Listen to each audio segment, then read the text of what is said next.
নমস্কাৰ, মোৰ নাম অঞ্জু বৰা।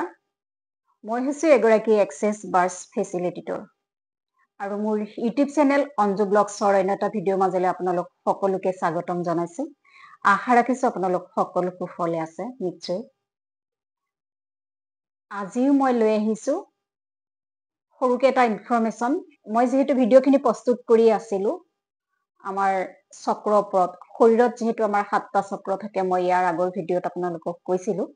আৰু আজি মই ভিডিঅ'টো প্ৰস্তুত কৰিছোঁ আমাৰ শৰীৰৰ যিটো চতুৰ্থ চক্ৰ, সেই চক্ৰটো হৈছে অনাহত চক্ৰ আৰু ইংৰাজীত কয় হাৰ্ট চক্ৰ। আৰু হাৰ্ট চক্ৰৰ আমাৰ ক'ত থাকে? আমাৰ হৃদয়ৰ ওচৰতে হাৰ্ট চক্ৰ অৱস্থিত।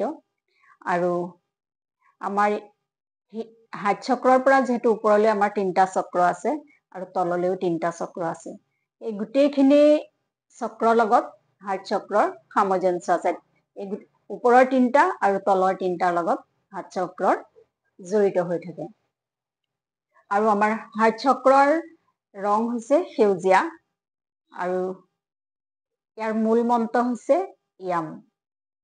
গতিকে আমাৰ হাৰ্ট চক্ৰ ইমবেলেঞ্চ হৈ থাকিলে আমাৰ কি হয় সেইখিনি জানিব লাগিব। আৰু সেই ইমবেলেঞ্চ হৈ থকাৰ ফলত আমাৰ যি শৰীৰত বেমাৰৰ উৎপত্তি হয় সেইখিনিও আমি ঠিক কৰিব লাগিব, নহয় জানো?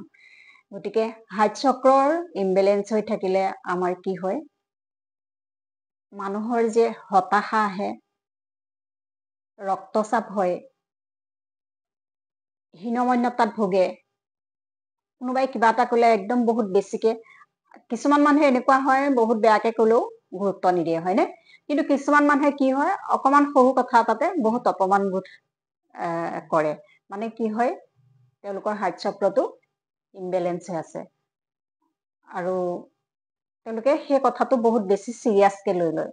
গতিকে এই হতাশা আৰু আত্মহত্যা ভাৱ কিছুমান আহে। আৰু হাৰ্ট চক্ৰৰ কাম হৈছে মানুহক শুদ্ধভাৱে অনুভৱ কৰিবলৈ, শুদ্ধ অনুভৱ কৰায়।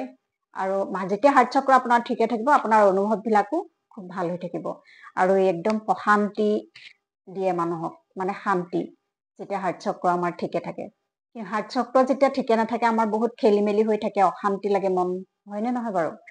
আৰু আমাৰ মানুহকো আমি ব্যৱহাৰবিলাক ঠিকে নকৰোঁ, মৰম চেনেহ ঠিকে নাথাকে। আৰু ই আমাৰ শ্বাসতন্ত্ৰ আৰু পৰিবহন তন্ত্ৰৰ 2টা নিয়ন্ত্ৰণ কৰে। গতিকে হাৰ্ট চক্ৰ ইমবেলেঞ্চ হৈ থাকিলে মানুহৰ আত্মহত্যা কৰিবলৈও মন যায়, বহুত টেনচনত থকা যায়, হয়। এইটো চক্ৰ যিহেতু ইমবেলেঞ্চ হৈ আছে, কিন্তু আমি গম নাপাওঁ আমাৰ যে এই চক্ৰ ইমবেলেঞ্চৰ ফলতহে এইখিনি ঘটনা হৈ আছে। গতিকে হতাশাই একদম আৱৰি ধৰে, কোনো কাম কৰিব মন নাযায়, বিভিন্ন ধৰণৰ মানে ৰিলেশ্যনশ্বিপত বাধা দেখা দিয়ে, বিভিন্ন মানে কাজিয়া পেচালৰ পৰা আৰম্ভ কৰি এনেকুৱা অশান্তি কিছুমান সৃষ্টি হয় হাৰ্ট চক্ৰৰ ইমবেলেঞ্চৰ ফলত। ৰিলেশ্যনবিলাক ঠিকে নাথাকে, নহয় জানো? গতিকে এই সকলোবিলাক ঠিক কৰিবলৈ হ'লে মই চক্ৰৰ কথা এইকাৰণে কৈ আছো, মই যে এক্সেছ বাৰৰ লগত জড়িত হৈ চক্ৰৰ কথা কৈছো, যে এক্সেছ বাৰৰ ছেছন লওক, আপোনালোকৰ এই ওজা শৰীৰৰ আমাৰ যেতিয়া চক্ৰ ঠিক হৈ যাব, আমাৰ সকলোবিলাক সমস্যা সমাধান হ'ব। গতিকে এই প্ৰতিটো চক্ৰ আমি ঠিক কৰিবলৈ হ'লে আমাৰ এক্সেছ বাৰ্ছৰ ছেছন আমাৰ খুবেই জৰুৰী। আৰু এক্সেছ বাৰ্ছৰ ক্লাছো যদি আপোনালোকে মোৰ লগত কৰিব বিচাৰে, আপোনালোকে কণ্টেক্ট কৰিব পাৰিব মোৰ লগত, মোৰ ফোন নাম্বাৰ দিয়া থাকিব। গতিকে জীৱনটো সুন্দৰভাৱে আগুৱাই নিবলৈ হ'লে আমি আগতে বুজি পোৱা নাছিলো, নহয় জানো? গতিকে আপোনালোকক অলপ হ'লেও উপকৃত হ'ব বুলি মই এই ভিডিঅ'সমূহ প্ৰস্তুত কৰিছোঁ, লাহে লাহে মই কৰি থাকিম।